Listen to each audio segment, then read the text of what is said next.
Eh bien bonjour à tous messieurs dames, j'espère que vous allez bien, ici Néo, on est le 14 avril messieurs dames, 14 avril. Demain c'est férié sur les marchés, donc il n'y aura pas le CAC 40 qui tournera, je ne sais pas si je ferai une vidéo ou peut-être un peu plus vous expliquer le Nasdaq. J'espère que vous allez bien hein, quand même. Aujourd'hui le CAC finit en hausse à 0,72%, que de grandes nouvelles. La BCE qui a parlé, on va parler d'Elon Musk. On va parler de Shanghai. Alors Shanghai en plus général la Chine, on va parler d'inflation, on va parler de beaucoup de choses aujourd'hui. Pas mal de nouvelles qui nous sont tombées sur le coin de la figure. La première donc, vous l'avez bien vu, la BCE qui surveille de près les anticipations d'inflation et qui reste très flou sur sa stratégie, hein. On n'a pratiquement rien eu dans cette conférence de presse. En tout cas, moi je n'ai pas décelé énormément de stratégie à long terme pour la BCE, en tout cas dirigée par Christine Lagarde. Euh, pour moi, la meilleure chose qui était à faire, ça aurait été d'augmenter les taux là à l'heure actuelle pour éviter cette inflation hein, justement. Mais on voit que la BCE est très très prudente sur le dossier ukrainien, hein. Voilà, sur la hausse de l'énergie aussi, mais aussi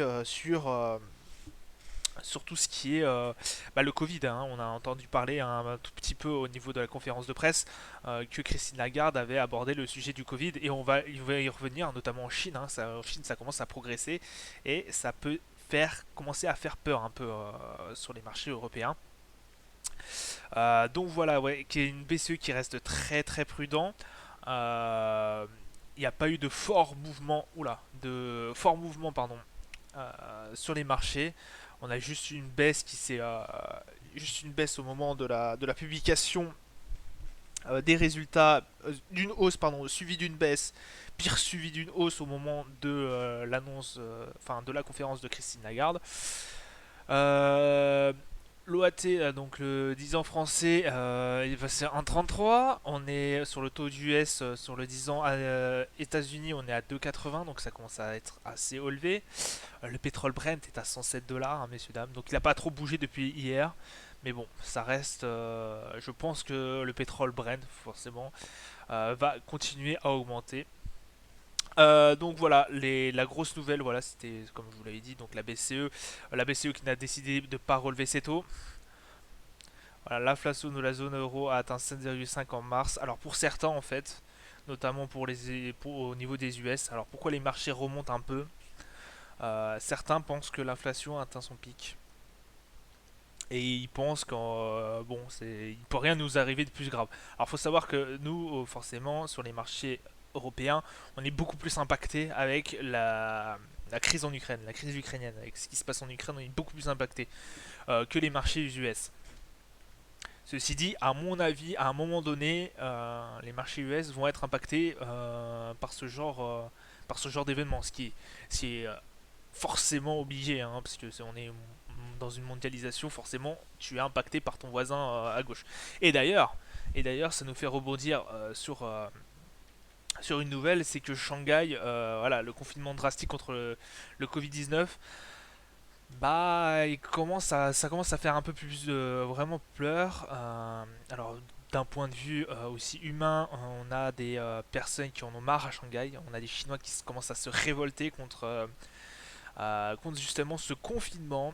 Il se passe pas mal de choses. Il paraît que la nourriture distribuée n'est pas assez grande. Enfin, il n'y a pas assez de portions. Elle n'est pas distribuée en suffisance et en nombre bah, pour nourrir toute la population. Donc il paraît qu'il y a quand même une certaine rage au niveau de la population. Il y a ça, mais il y a aussi le fait que selon certains journaux, il n'y aurait pas que Shanghai hein, en fait qui serait victime du Covid-19. Il y aurait bien 45 villes déployées enfin un peu partout sur la Chine euh, qui seraient prises dans les taux zéro Covid en Chine. Donc c'est-à-dire un tiers de la population chinoise. Et d'ailleurs, Et d'ailleurs, je reviens bondir là-dessus, c'est que certaines usines, notamment si je ne dis pas de bêtises, certaines usines, alors je ne me rappelle plus laquelle, je crois que c'est Renault, qui a été impactée par ce problème-là. Il va y avoir encore un problème au niveau des semi-conducteurs. Donc ça va être extrêmement compliqué. Euh, autre petite nouvelle. Bon, ça, forcément, ça connaîtra une forte croissance. Alors, on a parlé aussi de l'accord, en fait. La BCE est aussi très versatile entre les accords qui peuvent être passés entre Poutine et l'Europe. Puisque, effectivement, on sait que l'Allemagne qui est un des pays, les fervents d'Europe, comment vous dire, avec une grosse économie au niveau européen, il est extrêmement dépendante des matières premières russes. Donc voilà un peu aussi l'inquiétude au niveau de la BCE qui a fait partie, à mon avis, dans la balance des contres pour ne pas monter les taux d'intérêt. La grosse autre annonce, ça a été Elon Musk. Elon Musk qui décide d'acheter Twitter. Donc il a fait une OPA de 43 milliards de dollars afin qu'il puisse être transformé en entreprise privée. Il veut virer en fait Twitter des marchés. Il veut racheter totalement Twitter et en faire voilà son bien privé. En fait, il veut plus qu'elle soit cotée à la bourse. Donc il a lancé une OPA. Je vous rappelle qu'il y a de ça quelques semaines, il avait acheté 9% de Twitter. Et là, il veut racheter tout Twitter. Alors, est-ce que, en fait, ça fait partie d'une stratégie?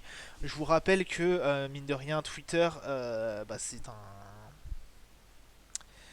un réseau social qui est extrêmement connu, hein, extrêmement présent au niveau des États-Unis, et pas que. Mais voilà, il y a cette envie, j'ai l'impression, par certaines personnes, notamment les grandes célébrités, d'acheter des médias aussi puissants que Twitter, Instagram et autres.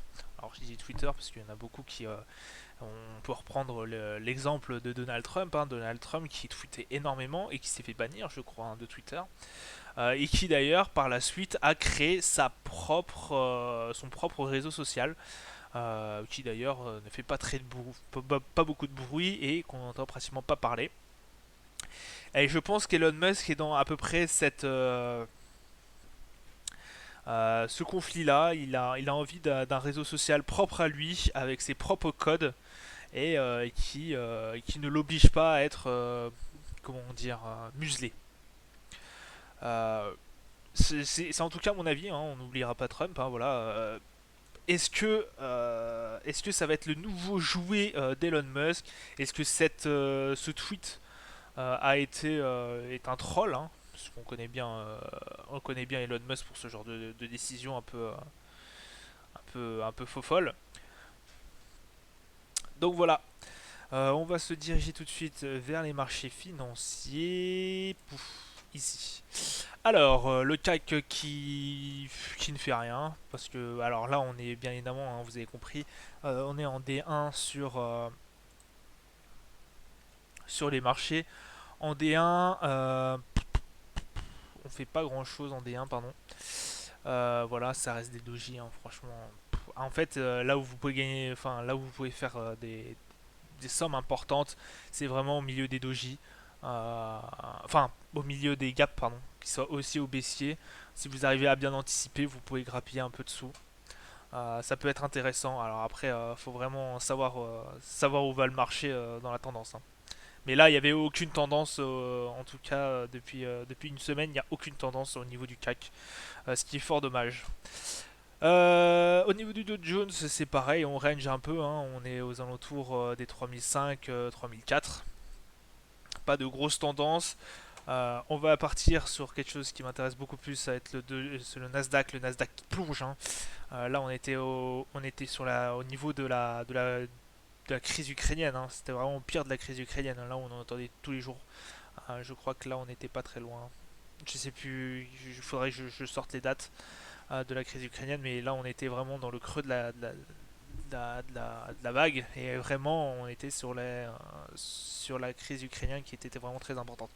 On voit qu'on va commencer potentiellement à y toucher hein, parce que là ça descend de plus en plus, hein, c'est un truc abusé. Donc le Nasdaq qui plonge, le Bitcoin, alors le Bitcoin qui replonge aussi, je pense qu'il est corrélé de ouf avec le Nasdaq, enfin je sais qu'il est corrélé avec les marchés, corrélé avec le Nasdaq je pense aussi, je crois qu'il est environ à 39 000, alors en tout cas sur MT4 il est à 39 000 dollars, je crois que sur Coinbase il est coté à 37 000 et quelques. Donc en dessous des 40 000, il a cassé la barre des 40 000.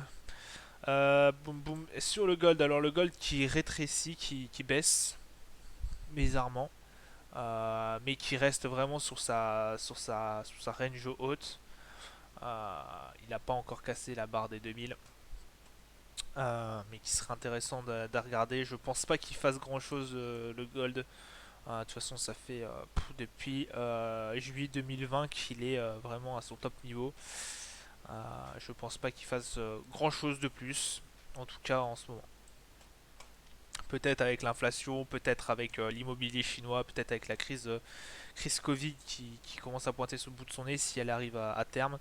Ça pourra repartir sur des hauts comme on avait vu au niveau de la crise ukrainienne à peu près par ici, je crois. Je crois qu'on avait eu, ouais, on avait eu le plus haut de la crise ukrainienne, c'était par là.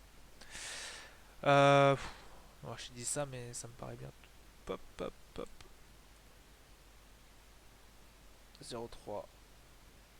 0,8, 0,3. Ah si, c'était ouais, c'était à peu près la crise ukrainienne. Voilà, ok. Poum poum boum, bah voilà. Ah là, si, je vous ai oublié le Brent. Le Brent qui chez nous creuse à 110. Donc voilà, c'est un doji. Il n'a pas augmenté aujourd'hui, il n'a pas baissé. Je doute fort, hein, comme je le précise encore, je doute fort qu'il reste à 110 dollars. Je pense qu'il sera aussi encore pendant un petit moment, en tout cas tant qu'on n'aura pas réglé cette crise ukrainienne et certaines choses, notamment l'inflation sur les énergies. Voilà. Voilà pour aujourd'hui, donc je vous remercie de m'avoir écouté, je vous dis à plus tard, ciao ciao.